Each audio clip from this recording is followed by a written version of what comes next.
Hello and welcome. आज हम बात करने वाले हैं हमारे देश में सबसे ज़्यादा एक क्रॉनिक प्रॉब्लम चल रही है हेल्थ को लेकर के। और वो क्रॉनिक प्रॉब्लम क्या है?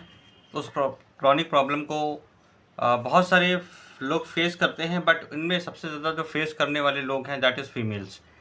यानी कि महिलाएं जो है इस बीमारी से सबसे ज़्यादा ग्रसित हैं हमारे भारत देश में, कह लीजिए, या हम किसी भी कंट्री में बात कर लें, सबसे ज़्यादा।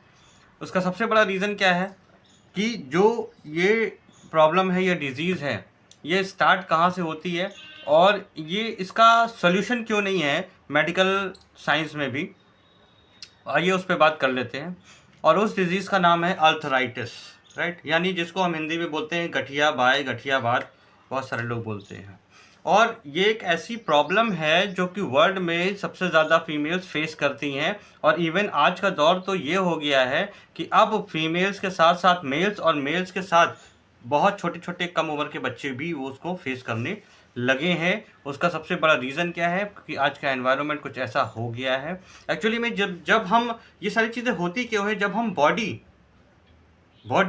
और बॉडी के साथ जो हमारी हैबिट और जो हमारा फूड है उसको समझ लेंगे तो बीमारी या डिजीज़ क्यों होती है ऑटोमेटिकली हमें समझ में आ जाएगी, राइट? एक छोटा सा एग्जांपल लेते हैं। वो एग्जांपल ये है कि आप एक बात मान लीजिए, टिपिकल लैंग्वेज में, लेमैन लैंग्वेज में हम आपको बताने मतलब इस बात को क्लियर कर रहे हैं जिससे कि आपको इजीली इस चीज़ को समझ में आ पाए।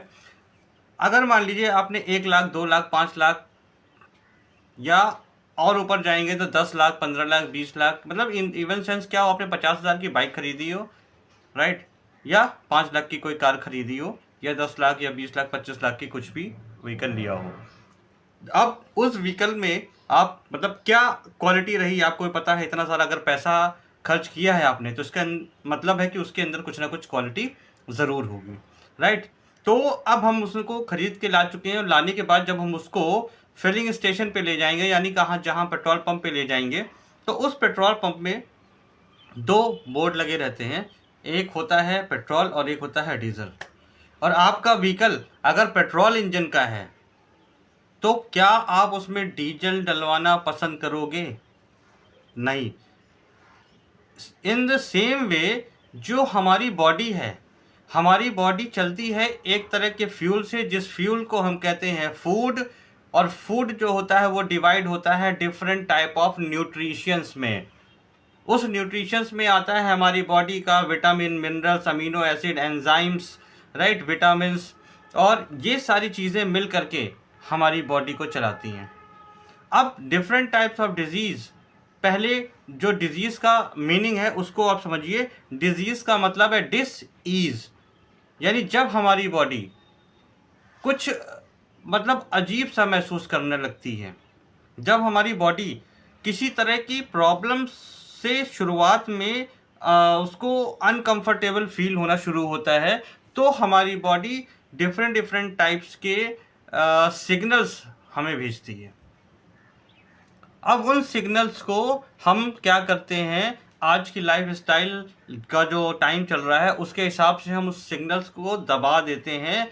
इवन किसी भी तरह से या तो हम इग्नोर कर देते हैं या किसी भी तरह का थोड़ा सा मेडिकेशन ले लिया या जो भी कुछ हुआ वो सिम्टम आपके दब गए।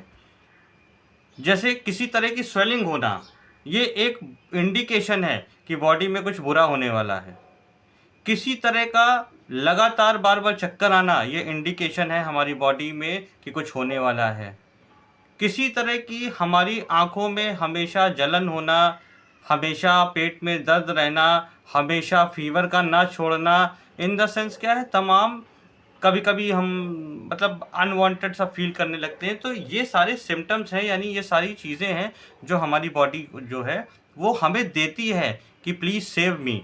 बट हम क्या करते हैं, हमारी लाइफ स्टाइल या हमारे पास टाइम ना होने की वजह से, हम इतने व्यस्त होने की वजह से वो सारी चीज़ें इग्नोर करना शुरू कर देते हैं और अल्टीमेटली वो जो डिसीज़ है वो इलनेस में बदल जाती है।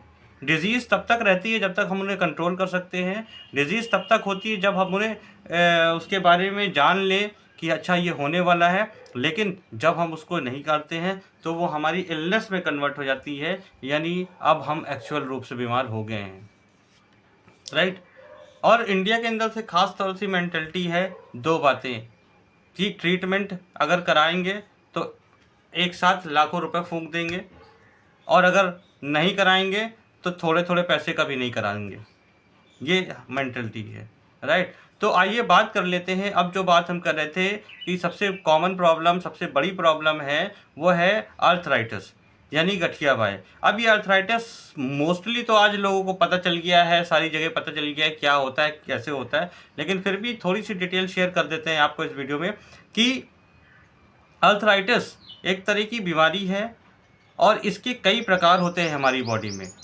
अगर कॉमनली बात करें तो इसको इंक्लूड करके 100 से ज़्यादा बॉडी में इससे रिलेटेड डिजीज़ होती हैं, बट मेनली जो दो डिजीज़ हैं, मेनली जो इसके दो मेन पार्ट हैं वो ऑस्टियो आर्थराइटिस और रिमेटॉइड आर्थराइटिस। अभी ऑस्टियो आर्थराइटिस का जो सिम्टम होते हैं वो मोस्टली लेके आपके जॉइंट्स, जो हमारे नी यानी घुटनों के जो प्रॉब्लम्स होती है उससे रिलेटेड, जॉइंट्स से रिलेटेड जो है वो डिजीज़ को बोला जाता है कि आपको गठियाबाई हो गया, यानी आपको जो है वो आर्थराइटिस हो गया है, उसको ऑस्टियो आर्थराइटिस का नाम दिया गया है। अब ये जो ऑस्टियो आर्थराइटिस है इसका क्या सिम्टम है? देखिए, इसका सिम्टम है कि स्टिफनेस आ जाना, यानी घुटनों में जकड़न सा महसूस होना, चलने फिरने में प्रॉब्लम होना, घुटने मोड़ लेना तो जल्दी सीधा ना होना, और ये सब चीज़ें के सिम्टम हो जाते हैं। और जो रिमेटॉइड आर्थराइटिस है, रिमेटॉइड आर्थराइटिस जो है वो खतरनाक स्थिति है आर्थराइटिस की। क्यों? क्योंकि जो ऑस्टियो आर्थराइटिस है उसमें तो सिर्फ आपके घुटनों में प्रॉब्लम होती है, बट जो रिमेटॉइड आर्थराइटिस है उसमें आपकी पूरी बॉडी के जॉइंट्स अफेक्ट करना शुरू कर देते हैं। आपकी पूरी बॉडी के जॉइंट्स अफेक्ट करना शुरू कर देते हैं। समझ लीजिए कि जॉइंट्स हर एक जगह के, एड़ी का जोड़, ठीक है, आपकी कमर का जोड़, आपकी कोहनी, आपकी कलाई, आपकी उंगलियों का जो ये है जॉइंट, ये सब दर्द होना शुरू हो जाते हैं। और साथ ही साथ इनमें बेंडिंग शुरू, यानी कि ये टेढ़े होने शुरू हो जाते हैं। बहुत से ऐसे लोग देखा होगा, ऐसा ऐसा कुछ ऐसा समथिंग सा उनका शेप हो जाता है उंगलियों का, that is called rheumatoid arthritis. अभी ऑस्टियो आर्थराइटिस जो पहले तरह की आर्थराइटिस है, कहा जाता है कि उसका ट्रीटमेंट नहीं है और बहुत सारे लोग बहुत पैसा भी खर्च करते हैं, बट उनको वो रिलीफ नहीं मिलता है, वो रिजल्ट नहीं मिलता है जो पहले होता है। और र्यूमेटॉइड आर्थराइटिस की अगर हम बात कर लें तो वो एक तरह की ऑटो इम्यून डिजीज़ है। जैसे कहते हैं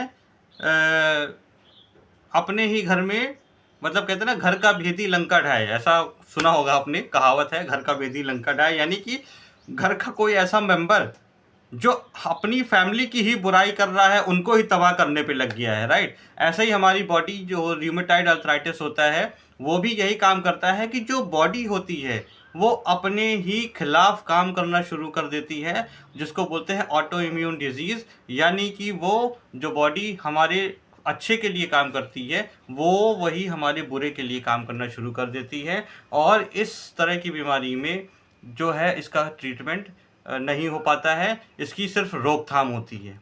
बट अगर हम ऑस्टियोआर्थराइटिस की बात कर लें तो वहाँ पर अगर मेडिकल साइंस में जाएंगे तो या तो मेडिकेशन चलता रहेगा, लंबा आपका चलता रहेगा, या फिर सर्जरी करके उसको जो है वो रिप्लेस करा दिया जाता है। बट उसके बावजूद भी हम प्रॉपर चल नहीं पाते हैं, हम बैठ नहीं पाते हैं पूरी तरह से, तो ये कुछ साइड इफ़ेक्ट भी हैं, ठीक है। बट लोग क्या कर रहे हैं, लोग पेन बर्दाश्त ना कर पाने की वजह से ऐसा काम करा लेते हैं, बट उसके बाद भी बहुत सारी चीज़ें उनको बर्दाश्त नहीं होती हैं।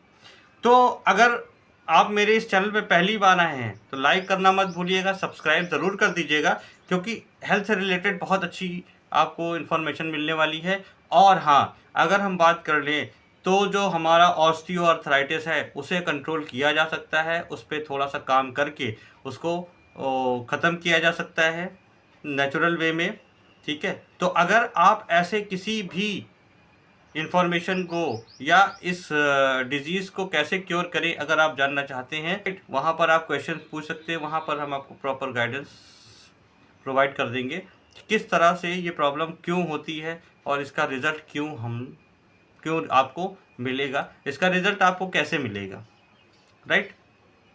तो थोड़ी सी बात ये है कि ऑस्टियोआर्थराइटिस जो है वो क्या होता है, एक तरह की बात हम लोग कल, एक वो होता क्या है, जैसे हमारे पास जो हमारे नीज के दो बोन्स आपस में टकराने वाली होती हैं, राइट। तो जस्ट इन द सेंस मान लीजिए यहाँ पर कुछ ऐसा कुशन रखा है, ऐसी गद्दी रखी है जिसकी वजह से अगर ये दोनों आए टकराए तो आपस में ये टकरा ना पाए, राइट। वो कवर, वो कुशन इन दोनों को टकराने से रोक ले तो हमारे पास पेन नहीं होगा, राइट। और उसको ही बोला जाता है ग्रीस, उसको ही बहुत से लोग बोलते हैं गूदा, उसको ही बहुत से लोग बोलते हैं कार्टिलेजेस।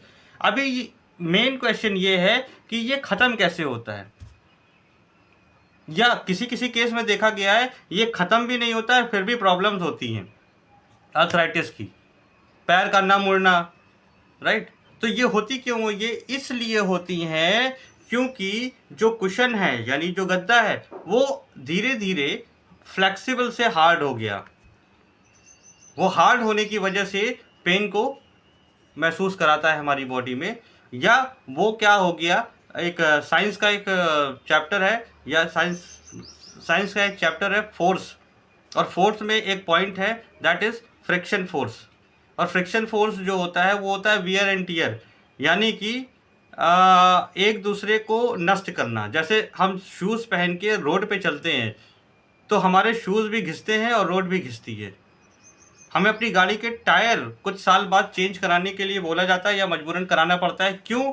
क्योंकि हमारी गाड़ी जब रोड पे चलती है तो उसके टायर घिसते हैं और रोड भी घिसती है। तो इसको बोलते हैं वियर एंड टियर, राइट, घर्षण।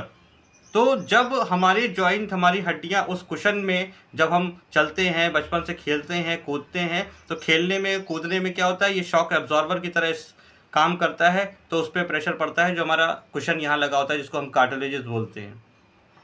और जब हम चलते हैं तो हमारे पैर ऐसे चलते हैं, घुटने मोड़ते हैं, ऐसे मोड़ते हैं, तो ये क्या होता है, ये होता है घर्षण, वियर एंड टियर, रगड़ लगना। और रगड़ लगते ही लगते वो चीज़ अगर नहीं बनेंगे तो घिसने लगते हैं, और घिसते घिसते वो कहते हैं कि आपकी इसके बीच का गूदा ख़त्म हो गया है, आपके पैर भी टेढ़े होना शुरू हो जाते हैं। एक पैर में होता है तो हम क्या करते हैं, दूसरे पैर पे जोर देना शुरू करते हैं, और कुछ समय बाद हमारा दूसरा पैर भी बेकार हो जाता है, राइट। तो अगर आपको ऐसी किसी प्रॉब्लम से निजात पाना है और अगर आप कुछ इसी तरह की इन्फॉर्मेशन चाहते हैं तो आप कमेंट में अपने क्वेश्चंस लिख सकते हैं, जहां पर आपको इसके बारे में प्रॉपर सॉल्यूशन दिया जाएगा कि किस तरह आप अपनी इस प्रॉब्लम से बाहर आ सकते हैं। तो till then all the very best, बने रहिएगा मेरे साथ मेरे इस यूट्यूब चैनल पर। फिर एक बार बोल रहा हूँ कि अगर आप पहली बार आए हैं तो सब्सक्राइब कर दीजिएगा, लाइक ज़रूर कर लीजिएगा, और बेल आइकन को ज़रूर हिट कर दीजिएगा, प्रेस कर लीजिएगा, जिससे कि मेरे अगले वीडियो सबसे पहले आप तक पहुँचे, जहाँ पर आपकी और आपके फैमिली की हेल्थ वो अच्छी हो सके, उसकी इन्फॉर्मेशन आपको मिल सके। तो till then again good bye, good day.